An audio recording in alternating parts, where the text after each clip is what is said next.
Kaiser, Kaiser pra caralho e um pouquinho de Kiora. Sejam bem-vindos ao capítulo 263, 264 e 265 de Blue Lock.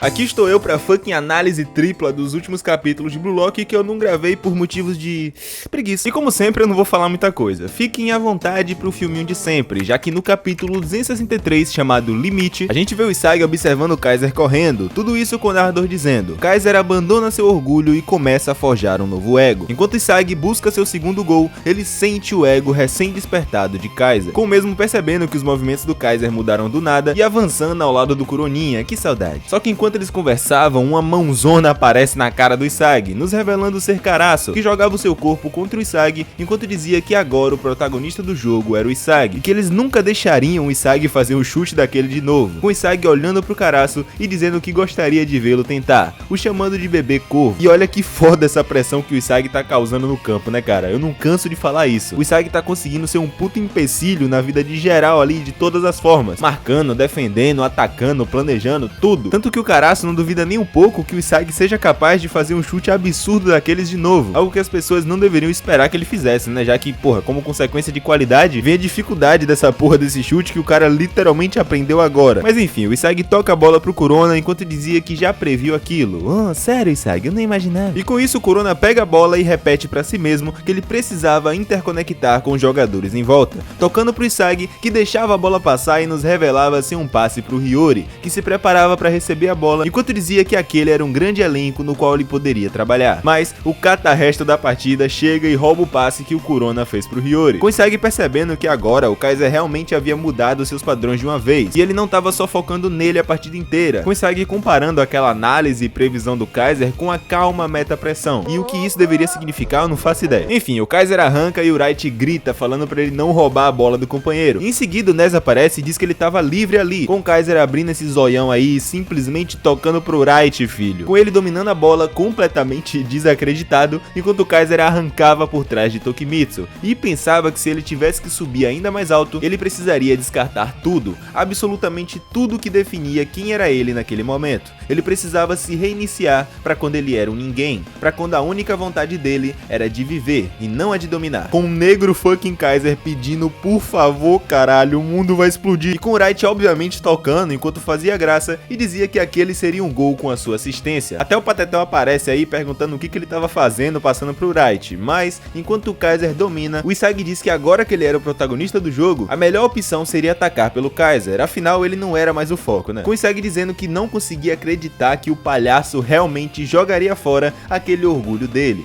despedaçando em 1000 peças de Lego mais uma vez. E na meiuca da página vemos Itoshirin, que mais uma vez nessa partida vem com sua perninha de galo e dá-lhe uma roubada na bola antes que o Kaiser seja capaz de chutar, filha da puta, né cara? Enfim, o Kaiser cai que nem um sacão molhado de bosta e deixa o Wright puto, com o Kaiser levantando e dizendo que aquilo tudo era realmente interessante, percebendo que aquilo que ele estava sentindo não era um pensamento impulsivo. Na verdade, aquilo era algo que só ocorria com quem era tão ambicioso pelo sucesso que estava disposto a abandonar tudo. E ali aconteceria o ponto de virada da identidade daquela pessoa. Ali aconteceria a sua destruição e a sua reconstrução. Continuando e dizendo para si mesmo não desperdiçar energia jogando na defesa, já que ele precisava continuar procurando maneiras de ir a alturas maiores, e a razão pela qual ele poderia entrar naquela mentalidade era por conta das dificuldades que o Isagi Oichi estava dando para ele, dizendo Dankeschön, que significa muito obrigado quando traduzido do alemão para português. E nisso a próxima página nos mostra o Wright conseguindo roubar a bola de Rin, que era marcado por Kiora, e também o Karasu se perguntando o que caralho estava rolando com aquele jogo, citando o bloqueio em cima do Shidou, a evolução exponencial do Isagi que ninguém esperava, né, burrão? E também o próprio Kaiser agora se movendo da forma mais imprevisível possível, dizendo não entender aquele time, com a cena indo pro Hiyori, que dizia que analisava o quão incrível era o Isagi atuar como principal atacante, afinal a segurança que ele dava de poder fazer gols de qualquer lado com seu voleio de armas duplas era incrível. E agora que o Kaiser não tava passando exclusivamente pro Ness, o time do PXG tava tendo muito mais dificuldade para acompanhar os movimentos do time da Bastard. E além disso, com o voleio de armas duplas do Isagi e o Kaiser Impact, agora o time da Bastard Mansion estava começando a ressoar com as suas duas armas principais, com esse quadro lindaço do Isagi com suas pecinhas de Lego e o Kaiser com suas flores ou raízes correndo pelo campo. Entretanto, em meio a todo esse caos, apenas ele estava calmo, quieto e ainda assim animado, com Kiora aparecendo enquanto o narrador dizia. Ele era o único que pacientemente esperava pelo seu momento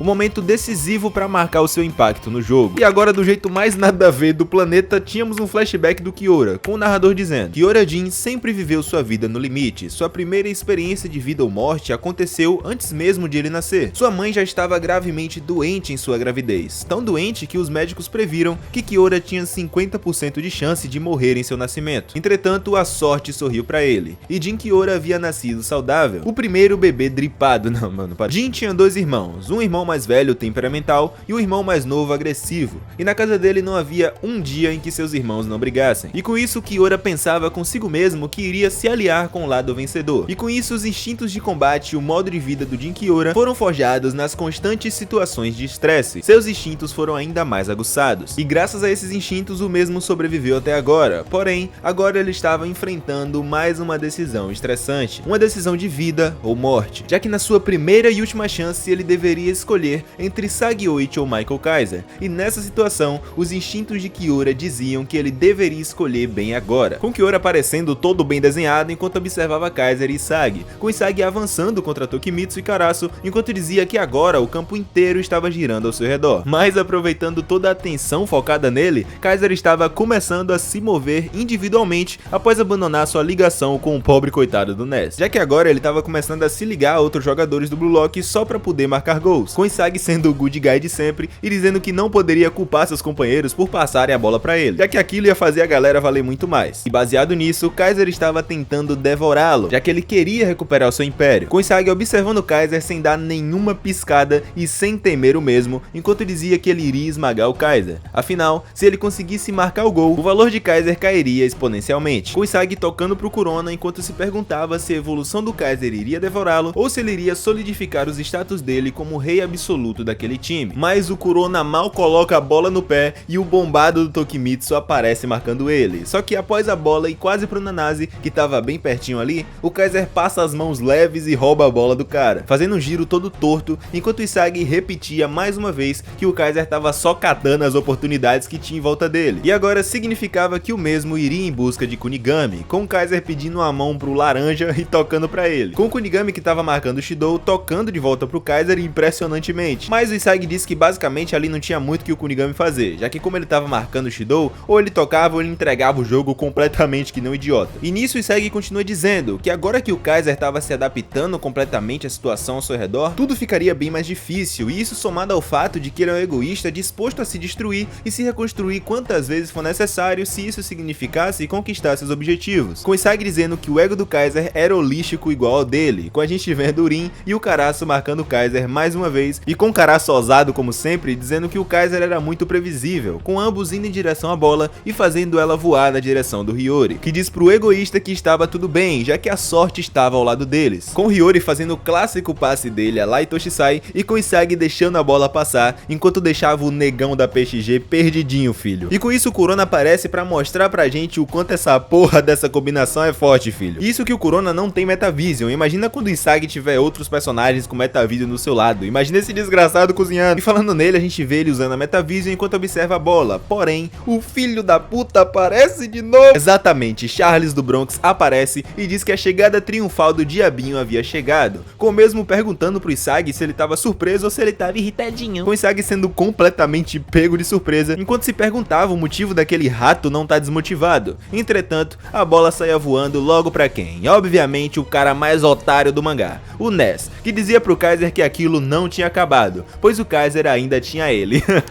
Vai tomar no cu, mulher de bandido. Eu admiro muito essa capacidade do Ness de ser um completo idiota sem pensar duas vezes. Eu seria muito mentiroso se eu dissesse que já esperava uma parada dessas aqui, mas cara, eu pelo menos achei que o Ness ia ficar putaço, ia tentar chutar, ia fazer alguma coisa, qualquer coisa. Mas não, ele continuou sendo puta do Kaiser como se nada tivesse acontecido e ainda fez questão de gritar isso pra galera ouvir, filho. E nessa brisa aí da Mocilda, ele começava a se preparar pra receber a bola, olhando pra ela enquanto se forçava a se lembrar de todo o tempo que ele passou treinando com o Kaiser pra que o Kaiser aperfeiçoasse sua nova arma, repetindo mais uma vez pra si mesmo que aquele que iria ajudar o Kaiser a aperfeiçoar sua nova arma era ele, chutando a bola em direção ao Kaiser, bola essa que passava por Zantetsu e Nanase e chegava perto de Kaiser, que reclamava enquanto furava a bola, filho. E aqui até uma página ótima pra mostrar o quanto o Ness desacredita completamente que o Kaiser pode errar, já que pra gente aqui claramente o Kaiser errou, ele não conseguiu alcançar a bola a tempo, só que pro Ness o Kaiser deixou a bola passar passar. Enfim, o Kaiser disse que ele não podia desistir ainda, pois havia uma pessoa ali para ajudá-lo, com o Kyora aparecendo e dominando a bola enquanto deixava o Hiyori, o Charles e o Wright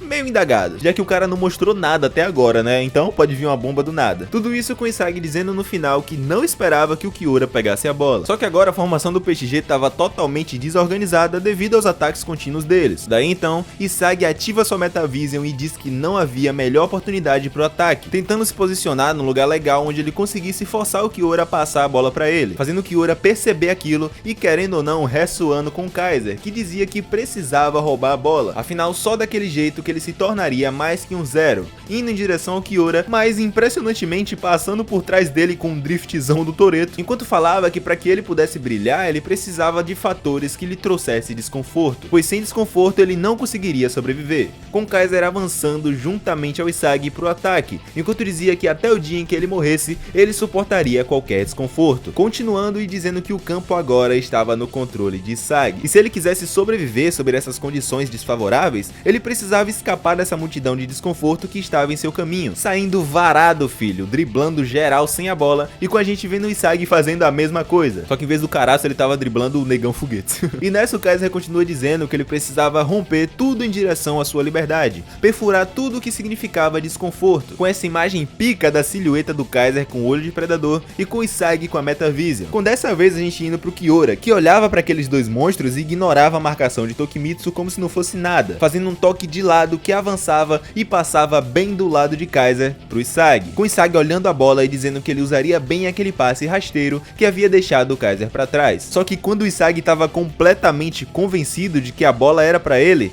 puf, a bola dá uma quicadinha pra trás, filho. Começando a quicar pra trás por conta da rotação contrária que o Kyora havia feito, com Isagi ficando completamente desacreditado daquilo e perguntando se o Kyora realmente havia escolhido passar pro Kaiser em vez dele, com o Kaiser aparecendo saindo do meio da galera com sangue nos olhos em direção à bola, e com o Kyora apontando pro mesmo enquanto dizia, vai. Só que quebrando o clima da parada, o casal LGBT aparece e Charles diz que não era pra ele tão rápido, já que se ele quisesse superá-lo, o Rosa Azul teria que fazer bem melhor que aquilo. Com o Rin, que deveria estar puto com o Charles, mas não tá, né? Dizendo que eles iriam pará-lo bem ali. E nessa o Kaiser começa a entrar em desespero, porém, a bola simplesmente encontra o seu zero e para bem na sua frente. Com o Kaiser percebendo que aquela situação era bem como ele havia feito em seu treino, com a gente tendo uma visão Full HD da bola e com a gente vendo o Kaiser se preparando para finalmente chutar aquela bola com o seu Magnus Impact, dizendo pro desgraçado do Kyora que eles iriam fazer aquilo, com o capítulo 265 terminando e com o narrador dizendo, a dupla abusada se reencontra, o que acontecerá a seguir depende deles. Aqui parece que ele tá se referindo ao Charles e ao Rin, e talvez aqui mostre que eles vão ser o verdadeiro motivo pelo qual o Kaiser não vai fazer esse gol. Talvez eles forcem o Kaiser a fazer uma leve distorção na bola que permita o Isagi roubar o gol, não sei, mas o que esse cara tá com a carinha de que não vai fazer esse gol é brincadeira, filho. Enfim, o próximo capítulo se chama Super Estrela. E é isso, minha gente, esses 3 capítulos foram bons, viu? O 263 não foi tão interessante assim, mas esse 265 salvou muito, filho. Tô curtindo muito a transição da backstory do Kaiser pra mudança absurda em jogo, só que eu não entendi nada dessa brisa de querer forçar o backstory do Kyora dentro dessa narrativa. Eu sei que ele tem que ter o foco dele, eu sei que ele tem que ter o peso dele na partida, só que eu acho que seria mais interessante contar a história dele com mais detalhes após o final do desfecho do Kaiser, já que geral já tinha ideia de que era muito provável do Kyora realmente escolher o Kaiser, apesar de ser muito da hora a ideia dele escolher o